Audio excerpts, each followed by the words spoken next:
પોલો ઓફરોડ ઉપર ચલાવીને થાકી ગયો છું, એટલે વિચારું છું કે હવે હું છે ને આ પોલો પાછળ પડીને એને પૃથ્વી ઉપર મૂકી દઉં અને માર્સ ઉપર જતો રહું.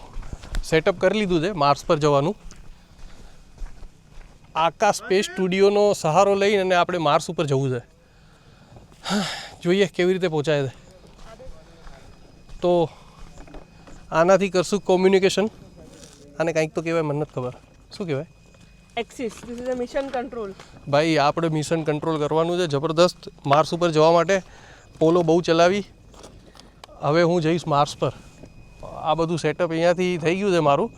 ઓલું રોવર પડ્યું ને સામે દેખાડું, એને લઈ જઈશ હું ઉપર. અને મારી સાથે 2 ક્રૂ મેમ્બર પણ છે જેની સાથે હું જવાનો છું. બતાવું તમને, એમનાથી મળાવું. અને આ છે આસ્થા મેમ જે કંટ્રોલ કરશે અમારા. અચ્છા, અહીંયાથી ઉપર જશે એને કહેવાય શું? સ્પેસશિપ. અચ્છા, સ્પેસશિપ. હા, પોલો છે ને આપણી, એને આપણે મૂકી દીધી અહીંયા. હવે અમે જશું સ્પેસશિપમાં માર્સ પર. મૂન મને થોડુંક નજીક લાગ્યું એટલે મેં વિચાર્યું કે હું માર્સ પર જાઉં. તો પહોંચાડી તો દેશો ને આરામથી? હા પહોંચાડી. ચાલો, 9 મહિના લાગશે પહોંચવા. હા 9 મહિના ચાલશે. ચાલો તો અચ્છા 9 મહિના લાગશે. 9 મહિના લાગશે. ચાલો તો હવે મને છે ને બહુ બધી પ્રેક્ટિસ કરવાની છે. એના માટે અમે ત્યાં સેટઅપ રાખ્યું છે. ત્યાં અમારે પ્રેક્ટિસ કરવાની છે. 2-3 મહિના લાગશે. હું પ્રેક્ટિસ કરીશ કેવી રીતે રહેવાનું, કેમ ખાવાનું, શું પીવાનું, તમને બતાવું. આ ભાઈ આ બધું પ્રોપર સેટઅપ છે. આ છે આસ્થા મેમ જે આકાશ સ્પેસ સ્ટુડિયો, રાઈટ? તો તમે શું કરવા આવ્યા છો અહીંયા? અહીંયા અમે માર્સનું સિમ્યુલેશન કરવા માટે, મંગળ ગ્રહનું અહીંયા અમે મંગળ ગ્રહનું સિમ્યુલેશન કરવા માટે આવ્યા છે. અહીંયા અમે મંગળ ગ્રહ પર કેવું ઘર બની શકે એનું આખું બધું રિસર્ચ કરી રહ્યા છીએ. મંગળ ગ્રહ પર કેવી એસ્ટ્રોનોટની ટ્રેનિંગ જોઈશે એનું અમે સિમ્યુલેશન અહીંયા કરી રહ્યા છીએ.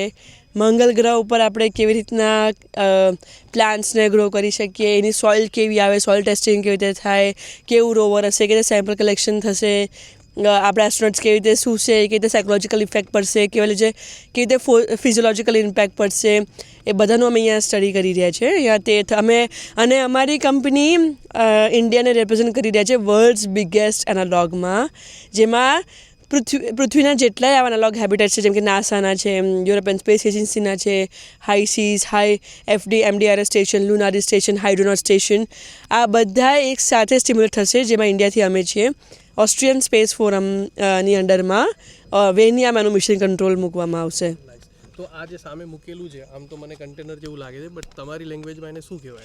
આને અમે કહીએ એનાલોગ હેબિટેટ. અને આ જે તમે મને બોક્સની વાત કરતા હતા, મારા માટે તો બોક્સ છે પણ તમારા માટે બહુ બધું છે. તો હા, આ અમારું મિશન કંટ્રોલ છે.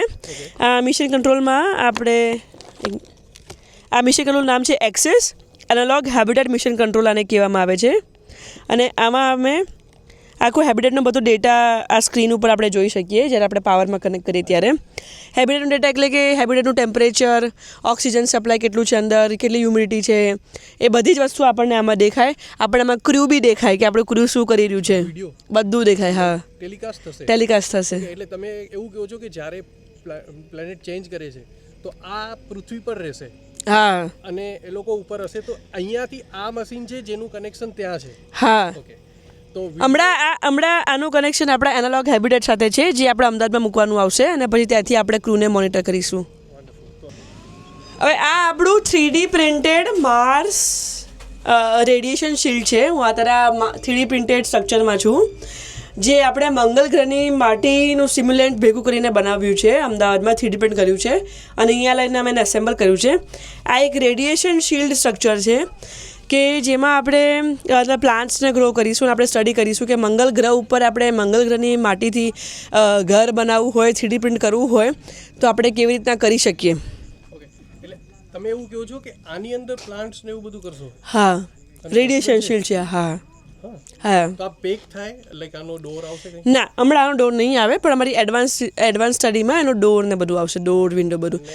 આ જે છે જે તમે આમ તો સ્ટે માટે જ બનાવેલું ને? ના, આ તો લેબ છે અમારી. લેબ છે તો ઉપર કોઈ એવી લેબ નહીં હોય? છે ને લેબ છે. અત્યારે આપણે શુભાંશુ શુક્લા જ્યાં જઈને આવ્યા સ્પેસ ઇન્ટરનેશનલ સ્પેસ સ્ટેશનમાં, તો ત્યાં આવી આપણે આખી ઇન્ટરનેશનલ સ્પેસ સ્ટેશન એક લેબ જ છે. હા, એ તો છે, પણ જ્યારે બીજા ત્યારે બી સૌથી પહેલાં આપણી લેબ જ હશે. અચ્છા, તો હા, એની સાઈઝ કદાચ નાની હોઈ શકે. હા, આનાથી મોટી કે આનાથી નાની થઈ શકે. દિવસનું રિસર્ચ હશે આમાં 15 દિવસનું રિસર્ચ હશે. અચ્છા, ઓકે. 15 દિવસ રિસર્ચ હશે. આપની ટીમ અહીંયા લૈયારી કચ્છની અંદર કેટલા દિવસ રહેશે? 15 દિવસ રહેશે. 15 દિવસ રહેશે. અને તમારા 2 ક્રૂ મેમ્બર રહેશે, એના સિવાય કોઈ છે? 2 ક્રૂ મેમ્બર રહેશે અને એક બેકઅપમાં સ્ટેન્ડ બાયમાં મેલ એનાલોગ એસ્ટ્રોનોટ રહેશે. તો એ હવે આવશે? હા. ઓકે. અને આ બાઇક શું છે? એ મારા ફરવાનું જ નહીં. ના, આ અમારા એસ્ટ્રોનોટને સેમ્પલ કલેક્શન માટે આ બાઇક છે. અમારા એસ્ટ્રોનોટમાં બેસીને બધા સોઇલના જ્યાં જ્યાં આપણે મંગળ ગ્રહની માટી લાગે છે એ બધાનું એનું કલેક્શન કરશે.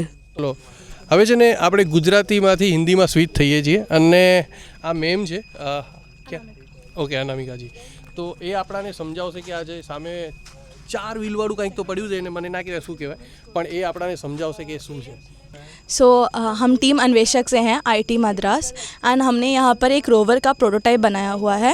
रोवर एक्चुअली स्पेस में एस्ट्रोनॉट्स को हेल्प करता है मिशंस असिस्ट करने के लिए, जैसे कि रोवर जाकर मिट्टी ला सकता है या फिर टेक्निकल असिस्टेंस भी कर सकता है रिसर्च के लिए.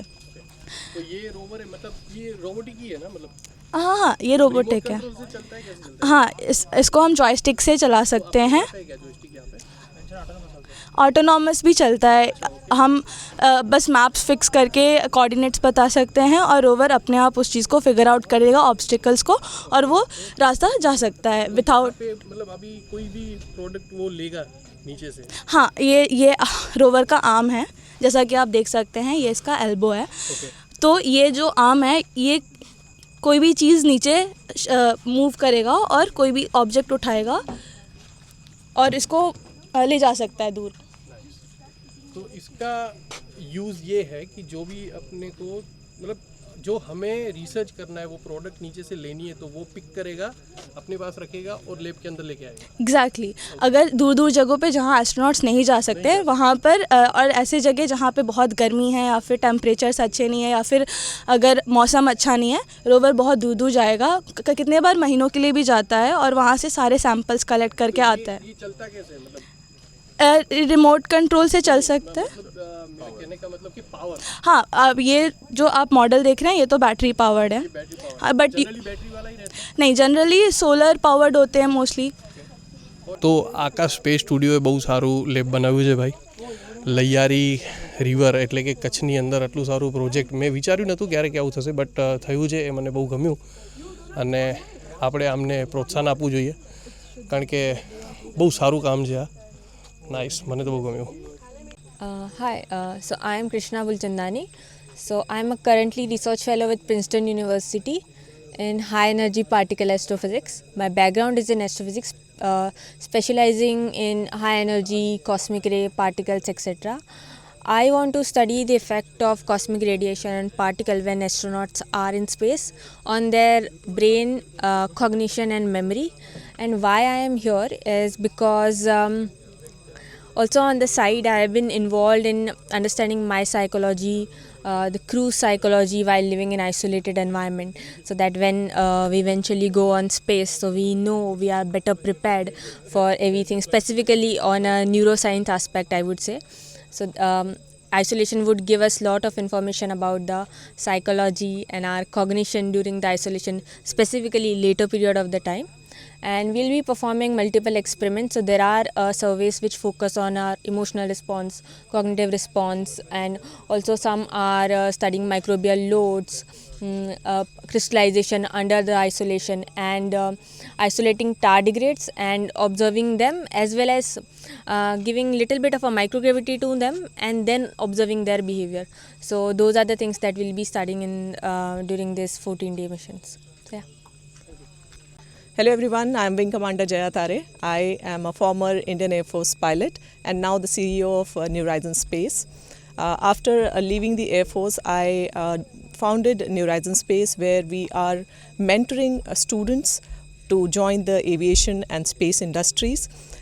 Alongside that, we are doing a lot of projects. I am the Indian ambassador for Mission Shakti Sat, where we are training 12,000 girls across the globe to make a satellite and actually launch in 2026. I've been in the space industry for long, and when this opportunity came to lead this mission, I became the mission commander for this mission, analog astronaut, and I connected with the Akash space. Okay, when I came to know about the world's biggest analog opportunity, and I connected with the Akash space, which is representing India for the first time. I connected with them and leading this mission as their mission commander.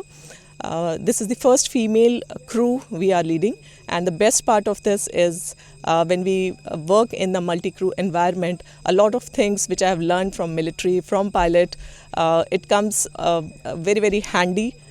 It becomes very, very special to integrate these two spaces. We are conducting a lot of experiments which are given to us by WVA. We are also conducting a lot of experiments which are given to us by Indian universities and ISRO. So it's been a very, very special mission for me. Thank you very much.